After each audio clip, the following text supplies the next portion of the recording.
దేవుడి మీద నమ్మకం పెట్టుకొని మనం ఏదైనా నిస్వార్థంగా ఒక లక్ష్యాన్ని పెట్టుకుంటే ఖచ్చితంగా సాధిస్తాం. అలా అని భక్తి ఒక్కటే కాకుండా మన హార్డ్ వర్క్ కూడా అందులో ఉండాలి. దానికి భగవంతుడు మనకి ఎల్లప్పుడూ సహాయం చేస్తూ ఉంటాడు. మన లక్ష్యం అనేది నిస్వార్థంగా ఉంటే దేవుడు కూడా దానికి అనుకూలిస్తాడు. సో మనం లక్ష్యానికి ఖచ్చితంగా చేరుకుంటాం. ఆ లక్ష్యం అనేది ఇతరులకు హాని చేసేదిగా ఉండకూడదు.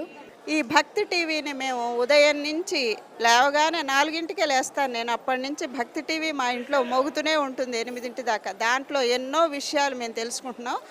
మనం చేసే ప్రతి పనిలో కూడా మన కష్టం ఉన్నప్పటికీ, మన ఆలోచనతో చేసినప్పటికీ కూడా దైవం అనే ఒక భక్తి అనే పదంతో మనం ముందుకెళ్ళాలి.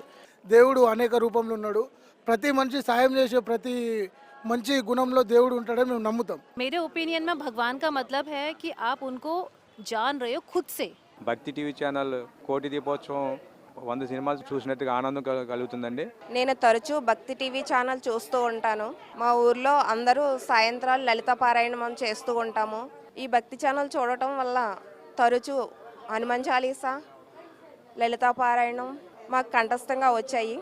భక్తి టీవీలో వచ్చేటువంటి ప్రతి ప్రోగ్రాము కూడా ఎంతో ఆధ్యాత్మికతను సంతరించుకుని ఉంటాయి. ప్రతి ఒక్కరూ చూడాలని మిమ్మల్ని వేడుకుంటూ భక్తి టీవీకి అభినందనలు తెలుపుకుంటున్నాను. వారపాలాలు దేవుని యొక్క భక్తి గీతాలన్నీ వింటుంటాము. భక్తి ఛానల్ మా ఇంటిలో పదే చూస్తుంటారు. హిందూ ధర్మం గురించి అలాగే సనాతన ధర్మం గురించి మన భక్తి టీవీ వారు ప్రదర్శన చేస్తూ ఉంటారండి. పరీక్ష ప్రసారాలు అన్నీ చేస్తూ ఉంటారు.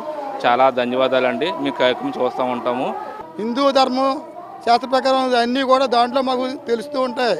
అంచేత ఆంజనేయ స్వామి గురించి, శ్రీరాముడి గురించి, శివశ్లోకాలు అన్నీ కూడా ఎక్కువగా వస్తూ ఉంటాయి. ఇలాంటి కార్యక్రమాలు అన్నీ చూస్తూ ఉంటాం మేము. భక్తి టీవీ వారికి మా కృతజ్ఞత.